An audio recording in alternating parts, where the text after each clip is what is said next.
Welcome to NBCDI's 52nd annual conference. We are so thrilled to have you all here in Charlotte, the Queen City, and we promise the Queen experience. If life is going to be different for the next generation, it has to begin with us. And I want our children to be so steeped in the aspect of being respected by everyone around them, that even when there's a hint in the air of disrespect, they know that it's wrong. Our purpose is clear. It's to mobilize communities and ignite movements on the strength of Black excellence.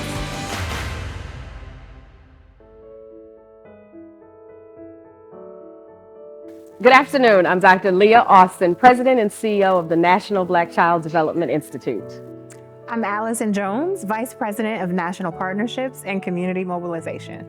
Our theme was Unleashing the Promise of Black Genius, a theme that we selected because we are an organization focused on Black children and their healthy development. And we understand that part of that healthy development is actually just their ability to be happy and joyful and to really be children and to not always be pressured into this, like, who are you going to become?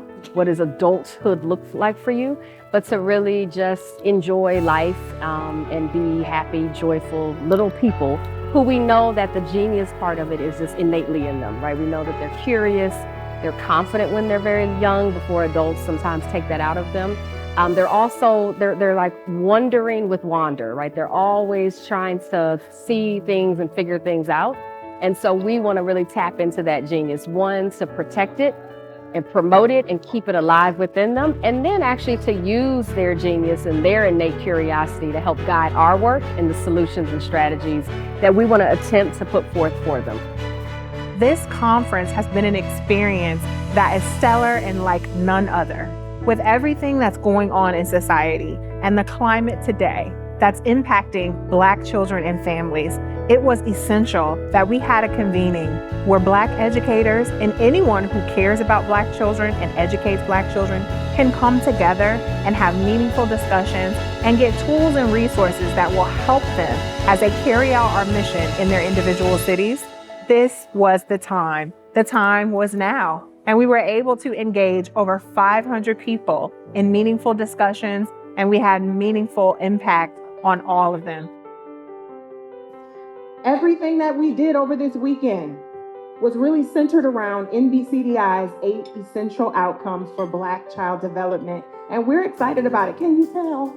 It's everywhere, right? So what I would say about the 8 key pillars is I think we spent quite a bit of time going through like each one, which was one of our outcomes, and one of the priorities for the conference was to make sure that our attendees left with a curiosity and kind of an eagerness to learn more about the 8 outcomes. Just envision what it would look like if every Black child was born at a healthy weight. What if every Black child attended a school that both affirms and expands them? If we go back to unleashing the genius, we have to plant the seeds for them, set the standard for them. They'll live up to it. So the big issue is making sure that we remember that whether it's in a curriculum manual, a teacher guide, a children's book or not, the curriculum sits before us in the classroom every day. If every Black child enjoys meals with vegetables, if every Black child had the opportunity to spend time on a safe and appropriate internet. As much as we like how much is out there, we don't like that our children can access whatever's out there. And so it's important to understand the extent of the internet's usage when it comes to our kids. Black children can do great things with internet, and it's very important that we have it in the first place. And so if we are going to have the conversation about changing how much technology children use, we also have to have the congruent conversation about teaching parents how to effectively interact with their children. How do we create a present reality that children don't want to escape from? If every Black child had the opportunity to see themselves reflected in their books and their toys. Example, when my 26-year-old, my oldest son, was in 3rd grade, He was in a school that there were not a lot of Black children or teachers. And she sent this assignment for them to write a report, but it had to be on an author that was on her list. She had one Black author, and it was Dr. Martin Luther King Jr. So I called her. She said, "Oh my gosh, I'm so sorry. I didn't know any other Black authors." If every Black child was able to breathe clean air and drink clean water, if every Black child was simply seen as a child, not as an adult, not as a sassy little mama, no, seen as a child. Children do not see themselves. Black children, and there's associated implications with that. But I would ask all of you, has there been a time where you haven't been seen? Or felt like you haven't been seen? Or even worse, seen as something that you're not? We need to create the environment through policy adjustment that values our children. Get the police out of your schools.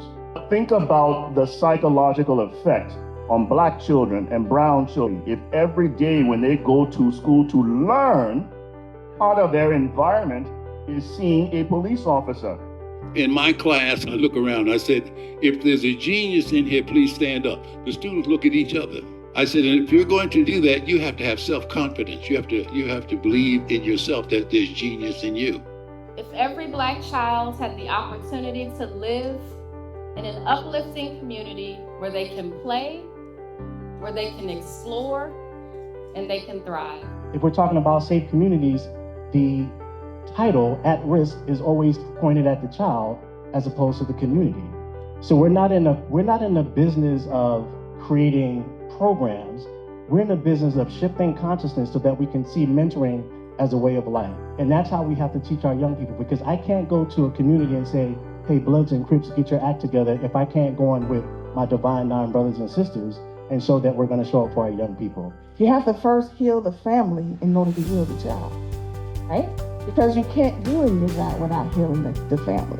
The goal is that every child can achieve their fullest potential, designed by them, and that they have the opportunity to thrive. What I would want to note about the 8 outcomes is that the outcomes were put together via a highly collaborative strategic planning process. So they are not 8 outcomes that we just, came out of nowhere or that I just made up. And some people have noticed this, but some people don't notice, is that they are written from a child's point of view. So they sound the way a child might say to you, these are the things I want. So they are kid tested, and I'm very proud of that.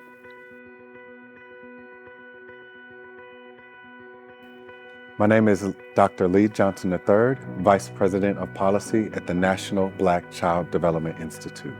This year's conference invited us to root ourselves in the 8 essential outcomes for Black child development, to advance them, and to advocate for Black children and families with them in mind. And I'm excited in my role and in this village community to advocate, mindful of these outcomes, for policies that respond to the unique strengths and needs of Black children and families.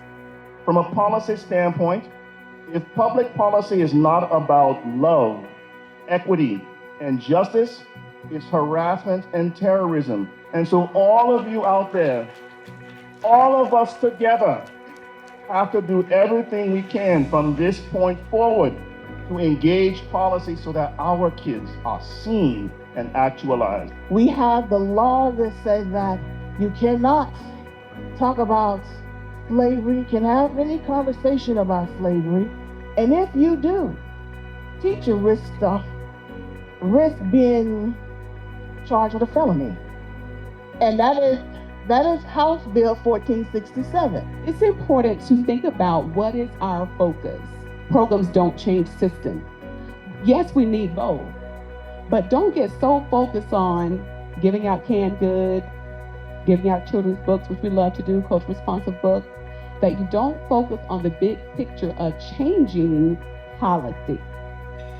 They cannot advocate for their child if they're not equipped with the tools. And now that you have the knowledge about lead testing and the importance of it and how it impacts literacy, how it contributes to infant mortality, how it contributes to the cognitive and the social development, how it contributes to our children being labeled wrong, labeled as aggressive, it's important that you encourage every parent to become lead tested.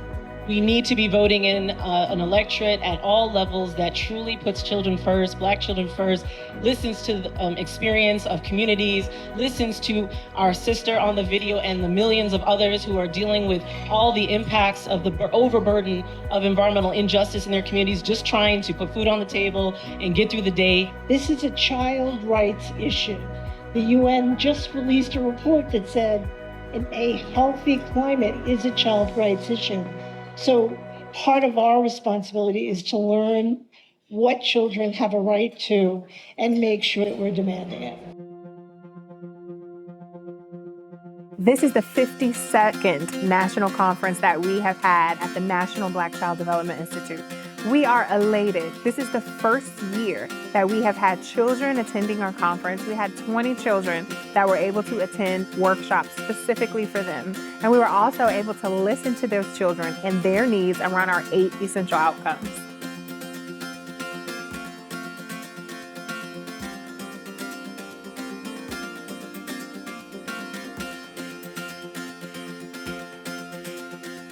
My name is Antonio Freitas, and on behalf of the Sesame Workshop and the work that we did here at the NBCDI conference on emotional well-being and resources to help children on the inside and out, NBCDI, thank you for being you and for welcoming Sesame to your program. We're always happy to have you on our block.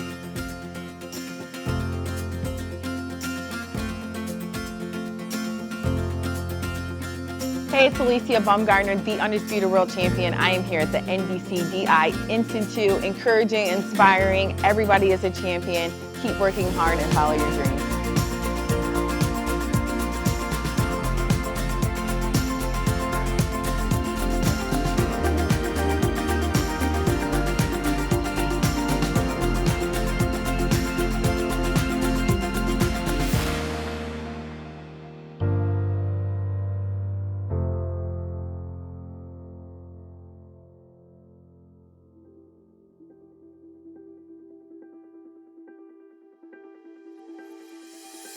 Hello, my name is Vantonia Savage. I am here with BCDI Charlotte Conference. I am your tour guide for all the excellent tours that we did here in Charlotte. We visited 8 different locations.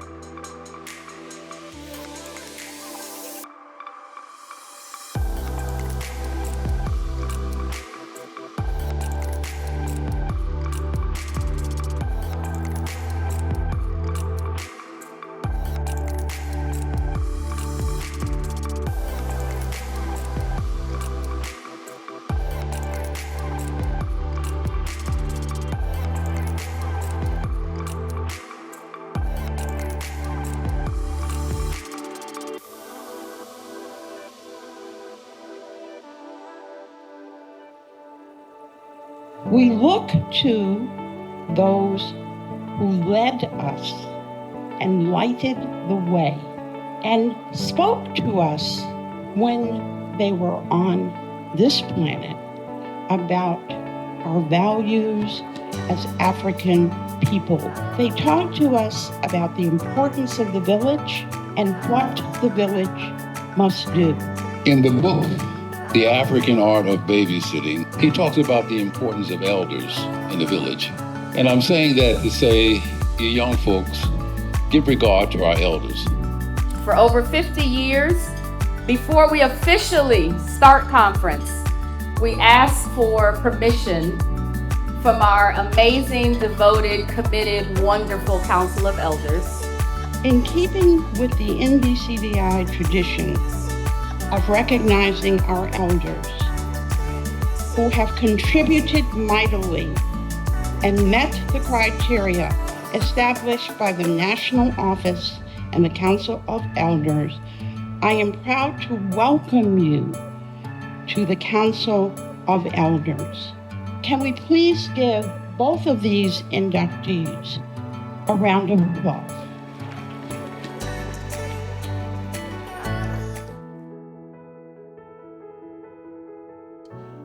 My hope for this organization, specifically the Black men here, is that even though we could never step in and take the place of the absence of fathers in another male's life, I'm hoping that our voices individually and collectively, our contributions individually and collectively, are enough of an influence to be that presence that's felt even if we aren't there. My hope is that we as Black men can heal from the generational trauma that has been induced on us due to slavery and so many other things, so that we don't push that into our children, so that we can live our most authentic lives.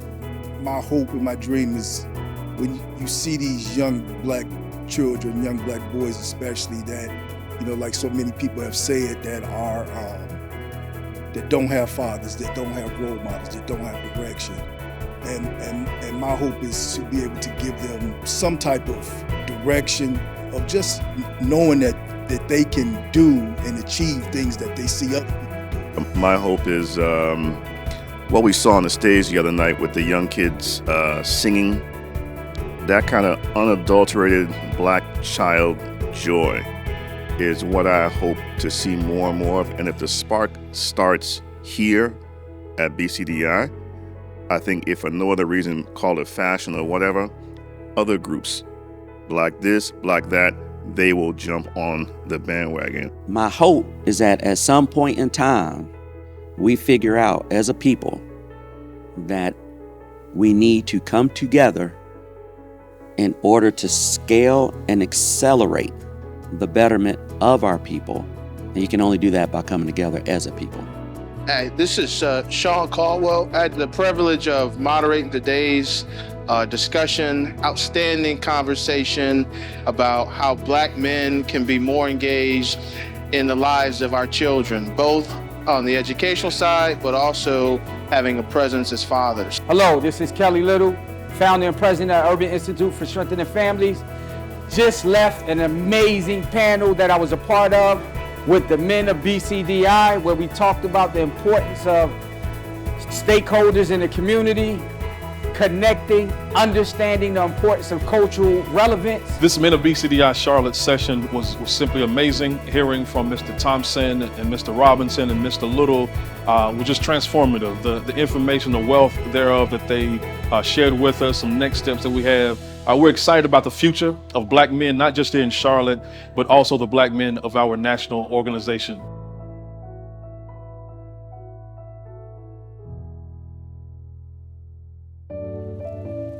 I am Karan Khalil, and I'm the Director of Community Engagement.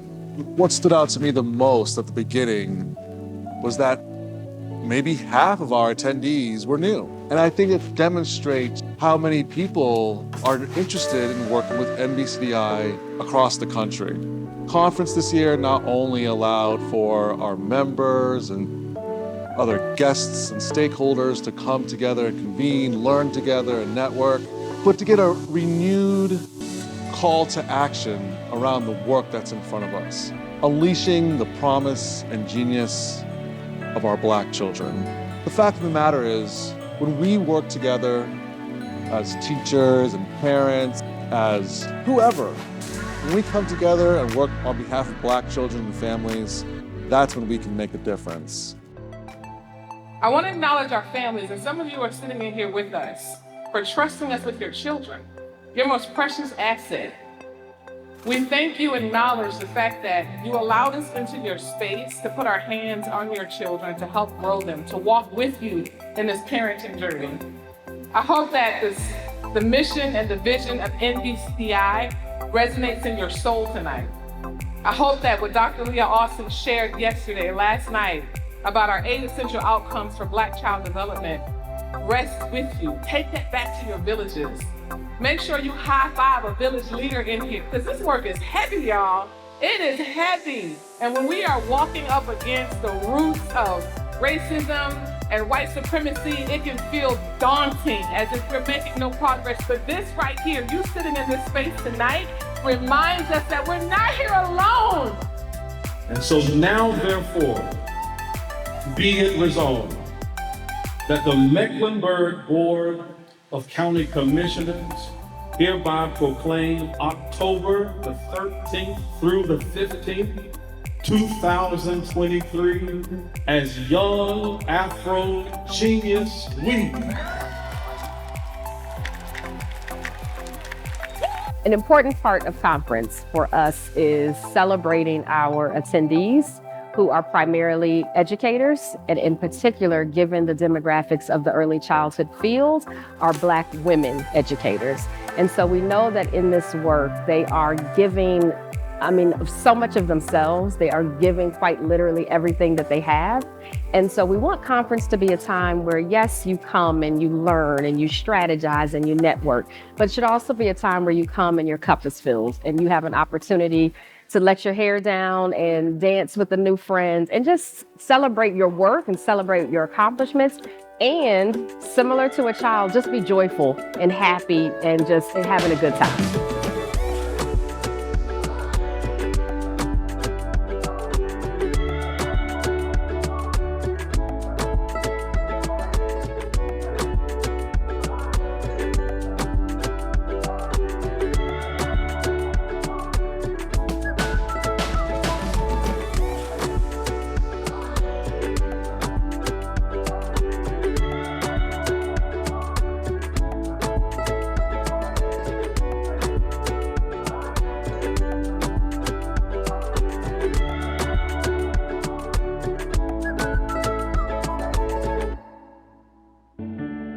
The opportunity to connect with national champions for early care and education is always a privilege and an honor for me.